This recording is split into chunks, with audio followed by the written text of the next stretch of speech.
नमस्कार साथियों, स्वागत है आप सभी लोगों का हमारे YouTube channel commerce with Sunil में।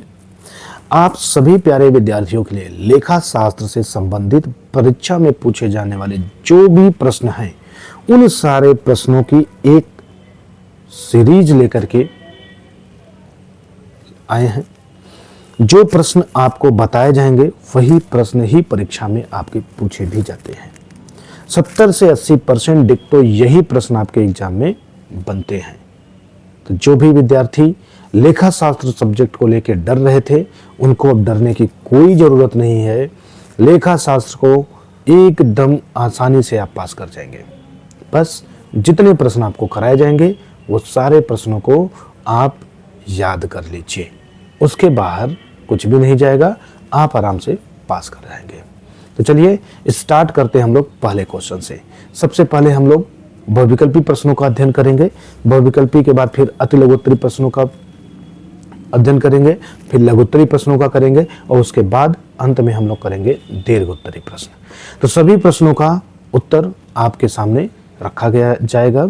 स्टेप बाय स्टेप एक एक प्रश्नों को आप देखिए और उसका उत्तर भी याद करते हुए लिखते हुए आप आगे बढ़िए। चलिए स्टार्ट करते हैं अपनी क्लास को। चलिए आगे हम लोग देखते हैं कि वो कौन कौन से बहुविकल्पी प्रश्न हैं जो आपके बोर्ड परीक्षा में पूछे जाते हैं। सबसे पहले प्रश्न की व्याख्या हम लोग करते हैं। तो पहला प्रश्न है, साझेदारी फर्म का कौन सा आवश्यक तत्व नहीं है। अगर इस प्रकार के प्रश्न को करना है तो सर्वप्रथम आपको साझेदारी फर्म का विशेषता याद होना चाहिए। ये विशेषता से आपका प्रश्न बना है। तो चलिए हम देखते हैं इसके क्या विकल्प हैं। 4 विकल्प आपके सामने आए। पहला है न्यूनतम 2 साझेदार, फिर है सभी साझेदारों के मध्य एक समझौता, लाभ एवं हानि में समान हिस्सा, किसी व्यवसाय के लिए साझेदारी समझौता। ये 4 विकल्प हैं। इन्हीं चारों विकल्पों में से एक विकल्प ऐसा होगा जो साझेदारी फर्म के लिए आवश्यक तत्व नहीं होगा। तो अगर हम बात करें तो किसी भी साझेदारी फर्म के लिए न्यूनतम 2 लोगों का होना अनिवार्य है, ये तो है। फिर अगला बात करें, सभी साझेदारों के मध्य एक समझौता होना चाहिए, ये भी अनिवार्य है। बिना किसी समझौते के व्यापार नहीं किया जा सकता।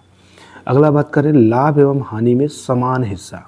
अगर लाभ एवं हानि में समान हिस्सा की बात करें तो ये साझेदारी का आवश्यक तत्व में नहीं आता है, क्योंकि जरूरी नहीं है कि साझेदारों के मध्य लाभ एवं हानि को बराबर ही बांटा जाए। साझेदारों के मध्य लाभ एवं हानि बराबर तभी बांटा जाता है जब साझेदारी संलेख नहीं बनाया गया रहता है। यदि साझेदारी संलेख बना है तो फिर उस संलेख में लिखी हुई बात के अनुसार लाभ एवं हानि का विभाजन किया जाता है। तो हम कह सकते हैं कि सी जो विकल्प दिखाई दे रहा है वो विकल्प हमारा साझेदारी फर्म के आवश्यक तत्व से संबंधित नहीं है। अंतिम की भी बात कर ले, किसी व्यवसाय के लिए साझेदारी समझौता थी, ये भी आपका आवश्यक तत्व में आता है, क्योंकि कोई भी व्यवसाय करना है तो उसके लिए समझौता होना आवश्यक है। तो इस तरीके से अगर हम बोले कि इस प्रश्न का उत्तर क्या होगा तो उत्तर हो जाएगा आपका सी आपका राइट आंसर हो जाएगा।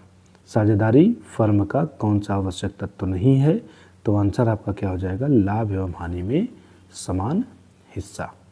तो ये हुआ आपका पहला प्रश्न। अब हम बात करते हैं दूसरे प्रश्न की। दूसरा प्रश्न क्या आपसे पूछेगा प्रश्न एग्जाम में, तो एक सामान्य साझेदारी संस्था में साझेदारों की अधिकतम संख्या हो सकती है। अगर हम साझेदारों की अधिकतम संख्या की बात करें तो देखिए आपके सामने 4 विकल्प दिख रहे हैं, 2, 10, 20 एंड 50। साझेदारी फर्म में साझेदारों के अधिकतम संख्या के ऊपर अगर हम बात करें तो साझेदारी अधिनियम 1932 में अधिकतम साझेदारों की व्याख्या तो की ही नहीं गई, लेकिन कंपनी अधिनियम के अनुसार साझेदारों की अधिकतम संख्या की अगर हम बात करें कितनी रखी गई है तो अधिकतम साझेदारों की संख्या 50 रखा गया है। तो एक सामान्य साझेदारी संस्था में साझेदारों की अधिकतम संख्या कितनी हो सकती है, तो आंसर हो जाएगा 50 हो सकता है।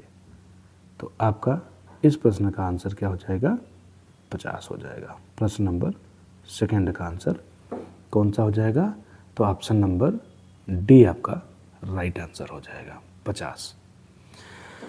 अगले प्रश्न की बात करते हैं।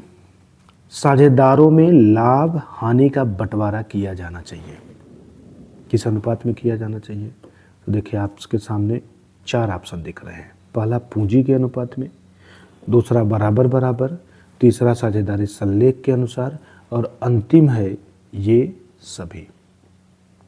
ध्यान रखिएगा, अगर हम साझेदारों में लाभ हानि के बंटवारे की बात करें तो जब भी साझेदारों के मध्य लाभ का विभाजन की बात की जाती है तो एक जो भी साझेदारी संलेख बना रहता है उसके अनुसार होता है, और अगर साझेदारी संलेख नहीं बना है तब साझेदारों के मध्य बराबर बराबर बांटा जाता है।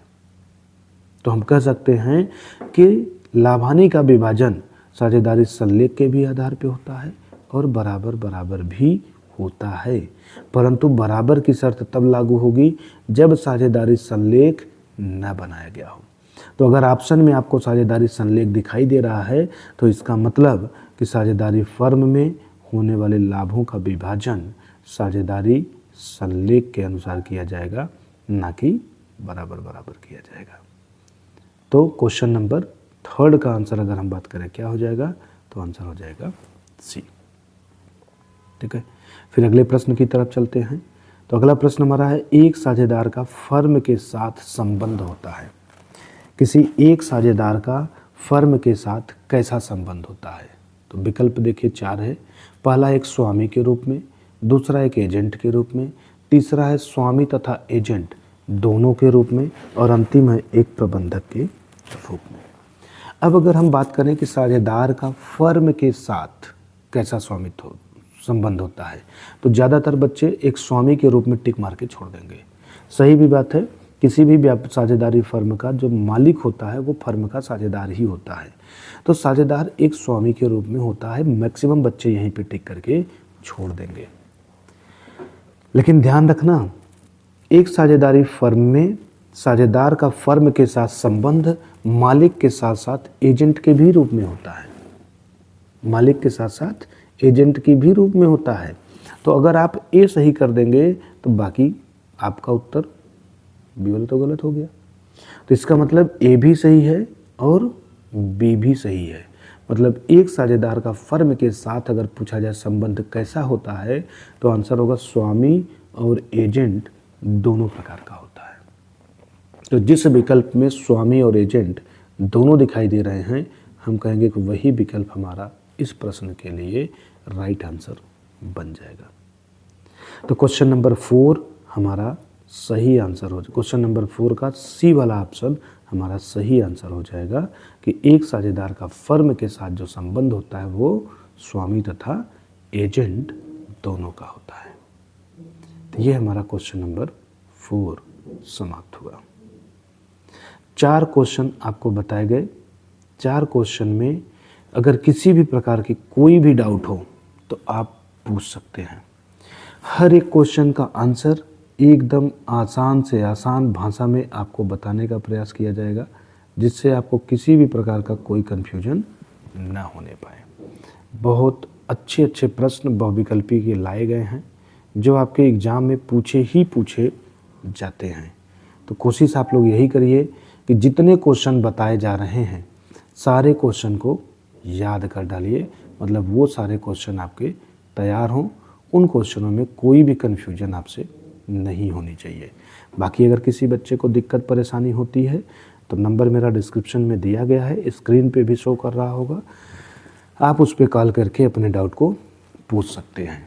ये हमारी एक सीरीज ऐसे ही इम्पोर्टेंट क्वेश्चन के ऊपर चलाई जाएगी। आगे भी आपको क्वेश्चन बताए जाएंगे। जो भी विद्यार्थी नया इस चैनल पे जुड़ा हुआ है, अभी तक चैनल को नहीं सब्सक्राइब किए हैं तो प्लीज़ पहले आप चैनल को सब्सक्राइब कर लीजिए। चैनल सब्सक्राइब करने के साथ साथ बेल आइकन को ज़रूर प्रेस करिएगा ताकि जो भी वीडियो अपलोड किया जाए उसका नोटिफिकेशन आपको मिल जाए। ठीक है, तो ये हुआ हमारा 4 क्वेश्चन के उत्तर। इन चारों प्रश्नों का उत्तर आप लिख लीजिए। स्क्रीनशॉट लेना चाहते हैं तो स्क्रीनशॉट ले लीजिए। बाकी अगली क्लास में हम लोग 5वें क्वेश्चन से फिर कंटिन्यू करेंगे कि उनका क्या आंसर होगा। ठीक है, तो चलिए मिलते हैं हम लोग नेक्स्ट वाली क्लास में।